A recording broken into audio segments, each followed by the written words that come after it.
बोले 24 गुरु कैसे बनाए भाई? गुरु कितने होते हैं? तो कहे गुरु होते हैं केवल जीवन में 3। बोले कौन कौन से गुरु? तो कहे एक नामकरण करता है, विवाह करवा दे, दाह संस्कार करा दे, अच्छा मंत्र उपदेश दे दे, यही जो है एक गुरु है। माता पिता और ये एक गुरु है। दूसरा है दीक्षा गुरु और तीसरा होते हैं सदगुरु। तो बोले गुरु से गुरु को मिलन को जाइए, जो माया तद अभिमान, जो तक आगे चले तो छोटे में जग के समान। सुखदेव स्वामी राजा परीक्षित से कहते हैं, राजन शिक्षा जो देते हैं वो भी गुरु ही है।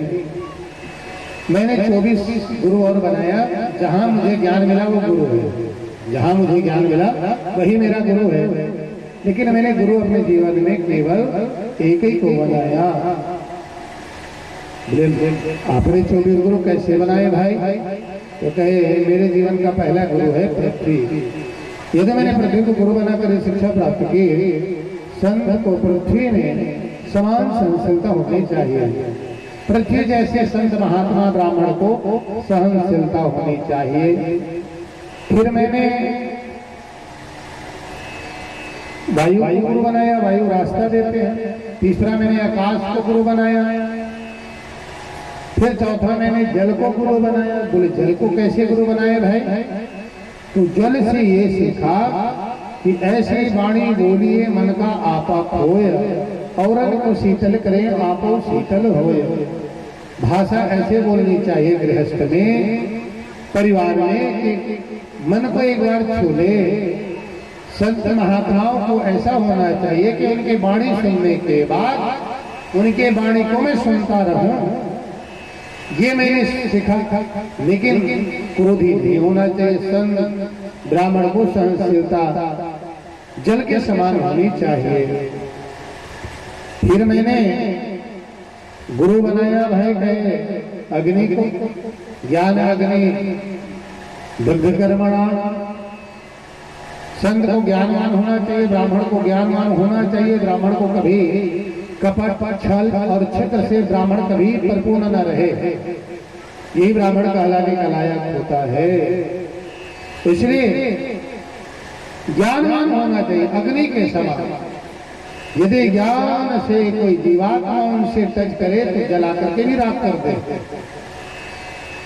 और वो ज्ञान से हो तो उनको चमकार भी दे। इसलिए ज्ञान अग्नि दग्ध कर्मणा, ज्ञानवान होना चाहिए। फिर मैंने चंद्रमा को गुरु बनाया। बोले चंद्रमा को गुरु कैसे बनाया भाई?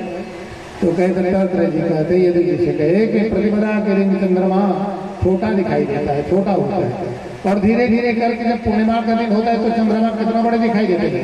बड़ा दिखाई देता है विशाल। ये कभी छोटा और कभी बड़ा नहीं होता, छोटा बड़ा कभी नहीं होता। केवल इनकी जो है शुक्ल पक्ष और कृष्ण पक्ष, इनमें जो है हम लोगों को वही दिखाई देते हैं। आत्मनम जदा नमस्यन्ति नए गते असोहा न छेति सवन सेदम अभ्यचारणी है। फिर मैंने सूर्य को गुरु बनाया। तो बोले सूर्य को कैसे गुरु बनाया भाई? तो सूर्य के लिए पापी को भी सूर्य उतना ही प्रकाश देते हैं, धर्मात्मा को भी उतने प्रकाश देते हैं, संत को भी उतने प्रकाश देते हैं। इसलिए संत महात्मा ब्राह्मण के लिए सब जो है बराबर होना चाहिए। फिर मैंने कबूतर को गुरु बनाया। एक कबूतर अपनी पत्नी और बच्चों के लिए बड़े आयाम से वन में जाते हैं दाना चुगने के लिए। एक शिकारी आते हैं और शिकारी जाल फैला देते हैं और दाना उसमें डाल दिए रहते हैं। शिकारी जंगल में आता है, जाल फैलाता है, दाने का लोग दिखाता है, जाल में फंसना नहीं चाहिए। वैसे संत महात्मा और ब्राह्मण को, ज्ञानवान ब्राह्मण को कभी भी माया में नहीं फंसना चाहिए, माया में नहीं आना चाहिए, माया से दूर रहना चाहिए। फिर मैंने अजगर को भी गुरु बनाया। बोले अजगर को गुरु कैसे बनाए भाई? अजगर करे न चाकरी, पंछी करे न काम, दास मुल्का कह गई सबका दाता राम। अजगर किसी के नौकरी चाकरी नहीं करते, वैसे संत महात्मा ब्राह्मण को किसी के नौकरी चाकरी नहीं करना चाहिए। त्रिवेणी सागर को गुरु बनाया, समुद्र से सीखा गंभीरवान होना चाहिए। संत महात्मा ब्राह्मण को गंभीरवान होना चाहिए। यदि गंभीरता नहीं है, गंभीरता संत के जीवन में नहीं आएगी तो समाज का कल्याण नहीं कर पाएंगे।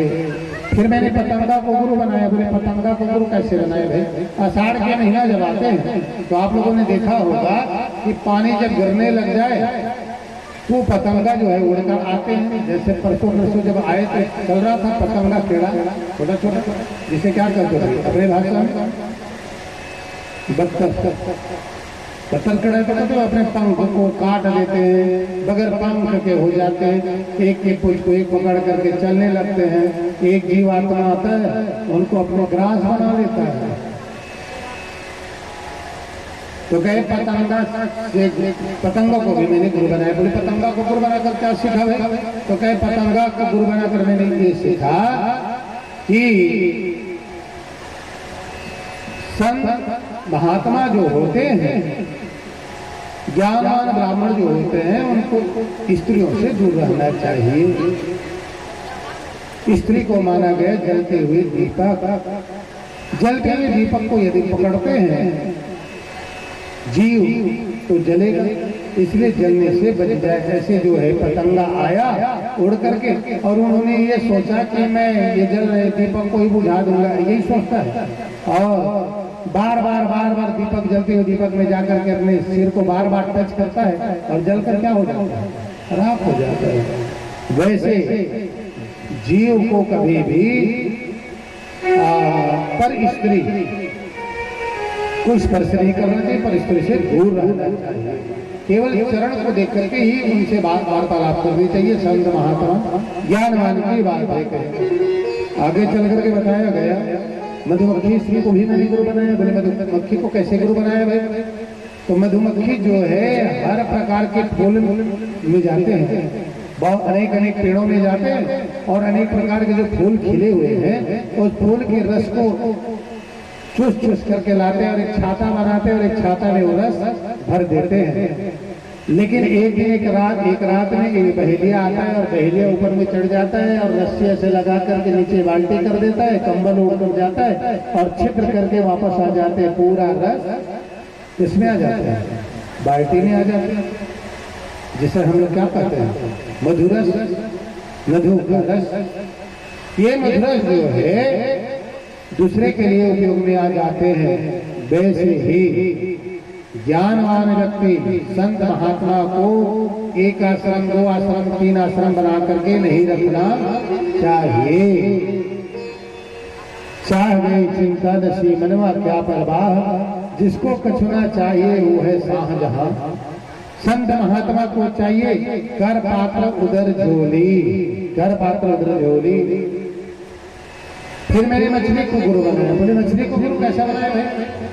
तो मछली मारने वाले मछुआरा जब आते हैं, कभी कभी आप लोगों ने देखा होगा एक लोहे का ऐसा बना रहता है जिसे क्या कहते हैं गरी, उसमें आटा गूंथ देते हैं और पानी में डाल देते हैं। मछली आते बड़े चाह से और उनको बार बार टच करता है तो ऊपर में एक थर्माकोल छोटा सा सोल लगे रहते हैं। वो सोल बार बार ऐसा होने लगते हैं तो ऊपर घाट के ऊपर बैठे हुए प्राणी सोचने लगते हैं मछली आ गया, मछली बड़े चाह से चख रहे हैं। और जब धीरे धीरे करके पूरा वो ग्रहण कर लेता है और उनके जीभ में फंस जाता है तो थर्माकोल क्या हो जाता है? डूब जाता है। तो सामने वाले व्यक्ति खींचता है तो मछली फंसकर आ जाते हैं।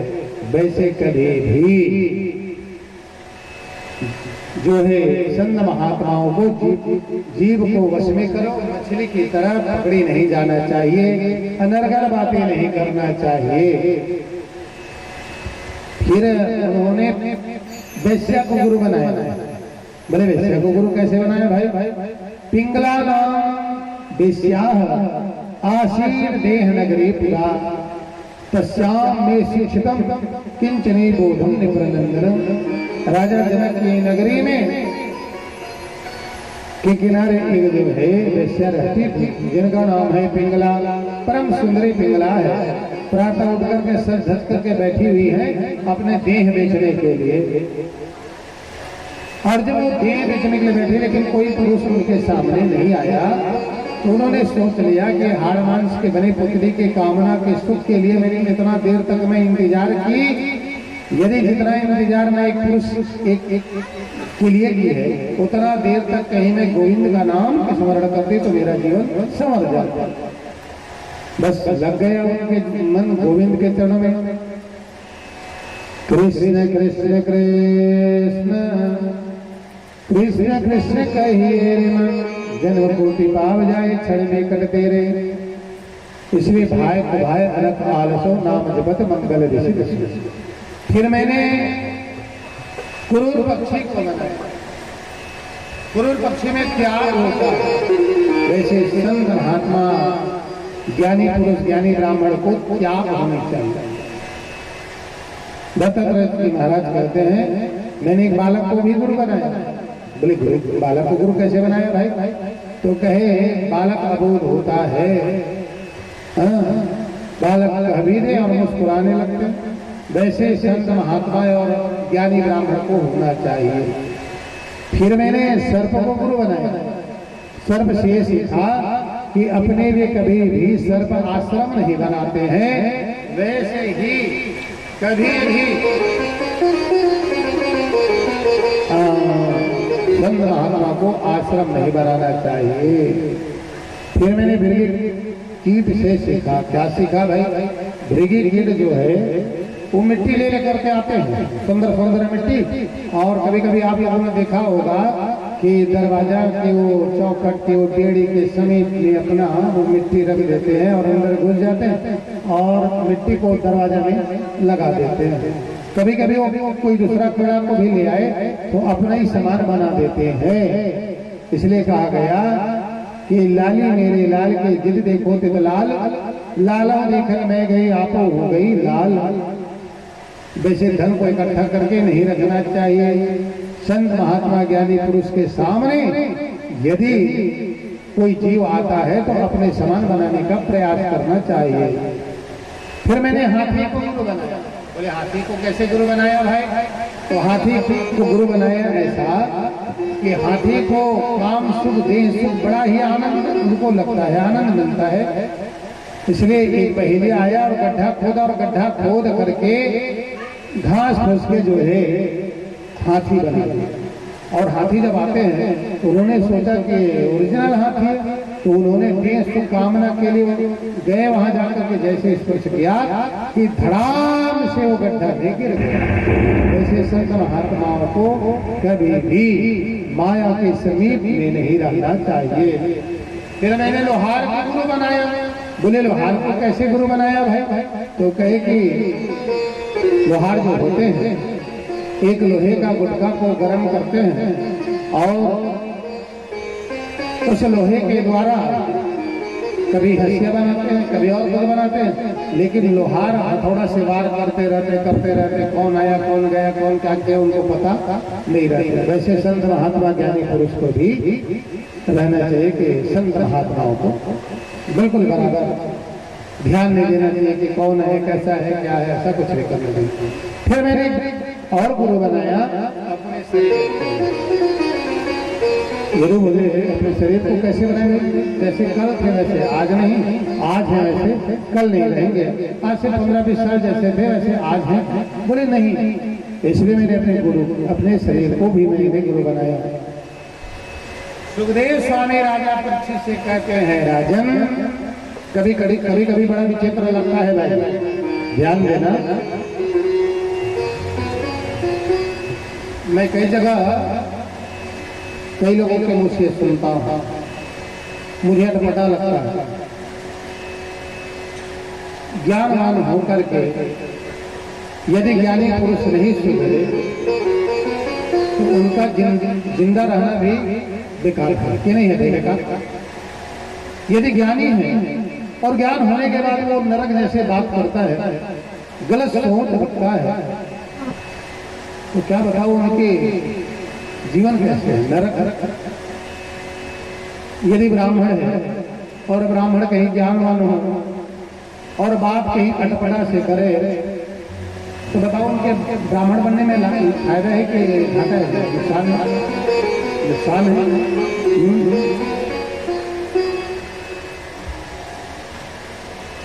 जगत के गुरु तो केवल ब्राह्मण है। जगत के गुरु कौन है? ब्राह्मण है। और ब्राह्मण के गुरु स्वयं योगेश्वर भगवान है। हाँ, स्वयं योगेश्वर है। कभी कभी पैर खींचने का ही काम करने लगता है। जगत गुरु ब्राह्मण तो ब्राह्मण को ऐसा करने लगता। क्यों ऐसा कर रहे हो? शास्त्रार्थ कीजिए, शास्त्रार्थ में आपको पता चलेगा कि कौन क्या है, कैसा है। ज्ञान, तुच्छ ज्ञान होने के बाद विकराल रूप नहीं लेना चाहिए। मेरा कहने का मतलब ये है कि दत्तात्रेय महाराज के 24 गुरु जब बनाया, उस गुरु के माध्यम से यदि कहीं सीखे हम तो बताओ 24 प्रकार के चीज को उन्होंने गुरु मान लिया। अंतिम में अपने शरीर को ही गुरु माना, क्योंकि मोह निशा जब सो निहारा चेकर सपना एक प्रकार जाको प्रभु दारुणांत गदिनी ताके पति पहले हरे हरे। सुखदेव स्वामी राजा पक्षी से कहते हैं, राजन भगवान कृष्ण अपने सभा लगाते हैं और प्रजन को पूरा ज्ञान के मार्ग बताते हैं, ज्ञान बताते हैं। लेकिन कभी कभी घर वाले भी, परिवार वाले भी 10 सुनते हैं तो 2 हंसते रहते हैं, या नहीं हंसते हैं? जैसे घर में पूरा परिवार को यदि समझाया जाए तो घर के पूरा व्यक्ति समझते हैं क्या है? एक ने एक कहेंगे लोग अब कुछ नहीं मिला तो आप तो सिखाने लगे। जैसे स्कूल में गए हो पढ़ने के लिए, तो स्कूल में जब गुरुजी क्लास में आ जाते हैं और 100 बच्चे हैं तो बताओ दीवार के पीछे में जो बच्चे रहते हैं, दीवार की तरफ जो बच्चे रहते हैं तो क्या मानोगे? उनको गधा मानोगे। और गधा बच्चे जो होते हैं, गधा तो नहीं है लेकिन बुद्धि की गधा है।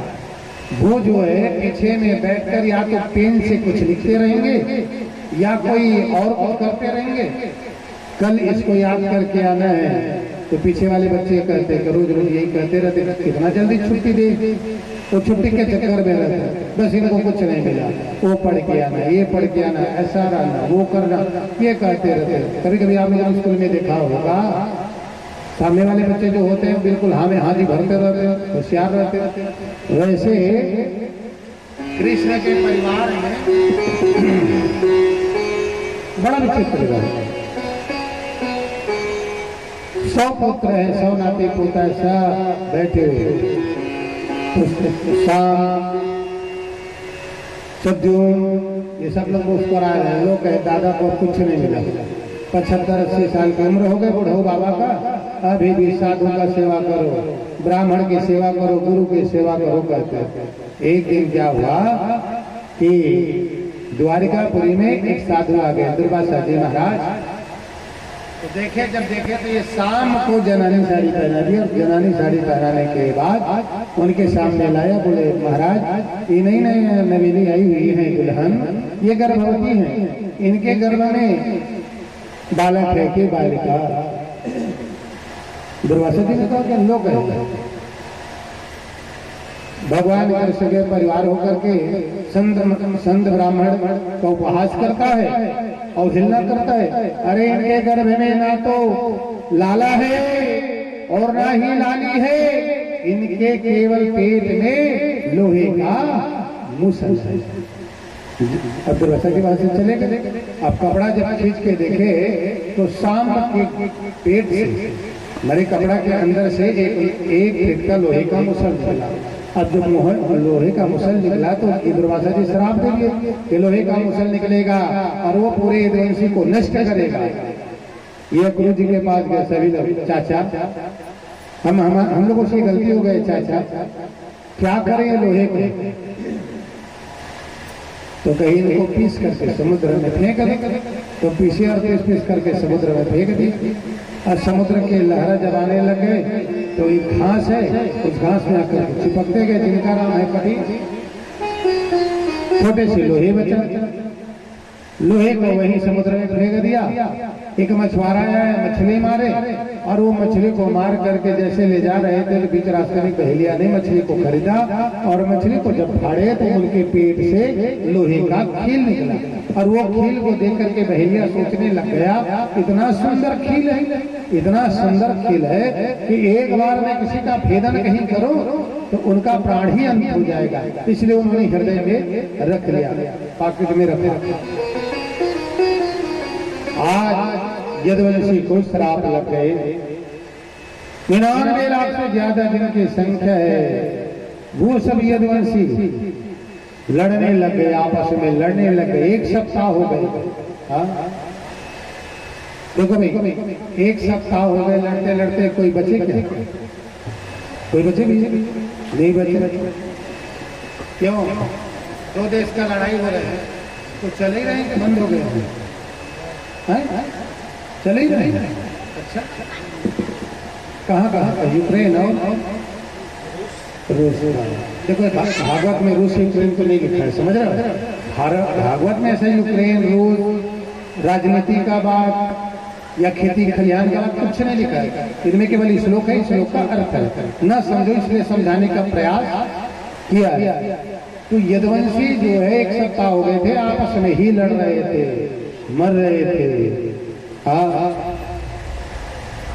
देखते ही देखते नाती पोता वो शस्त्र लेकर, ब्रह्म शस्त्र लेकर, अस्त्र, वो बड़े बड़े शस्त्र लेकर के दौड़े किसके? और भगवान कन्हैया के, दादाजी को ही मारने लग गए।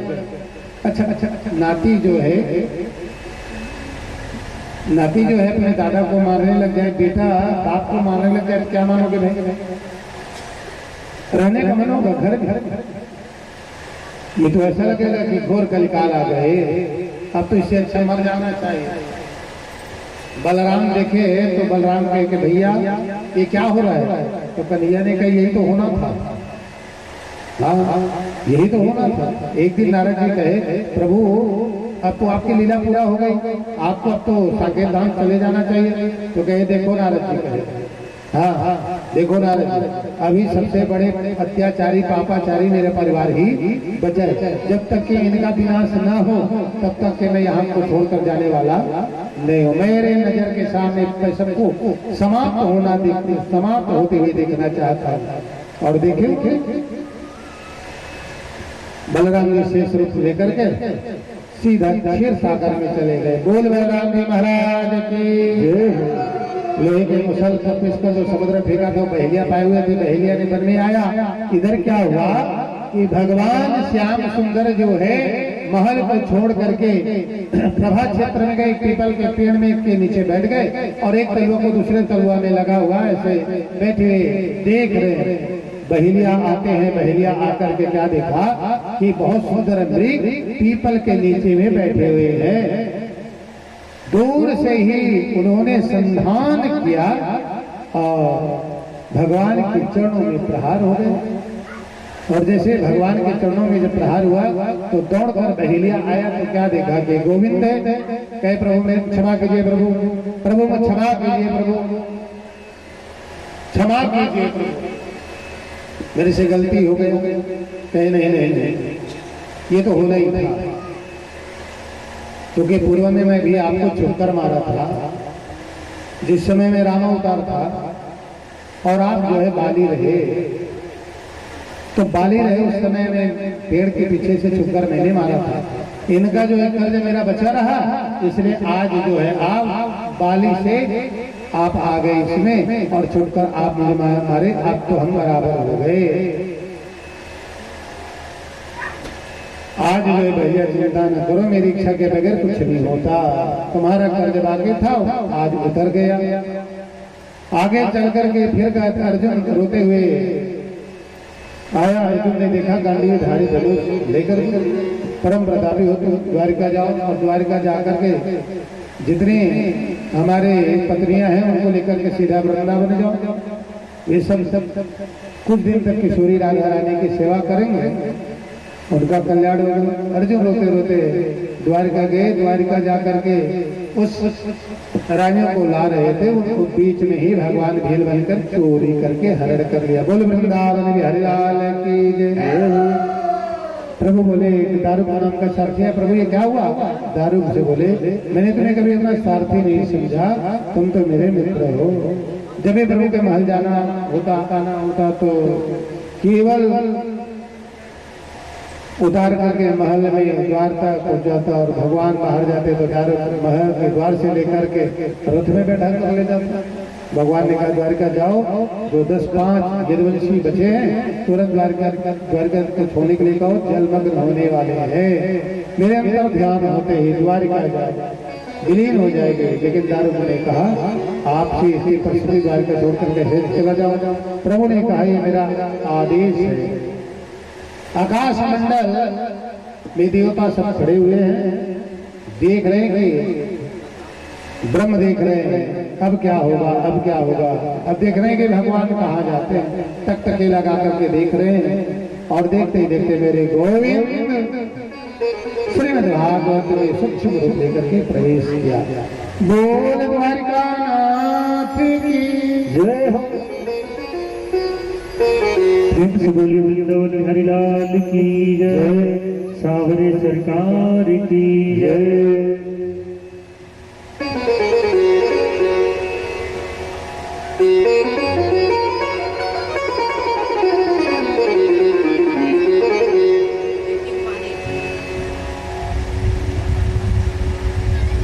जाएगा जब यहाँ से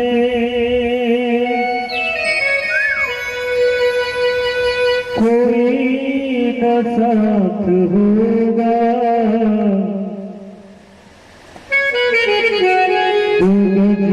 कफन का टुकड़ा तेरा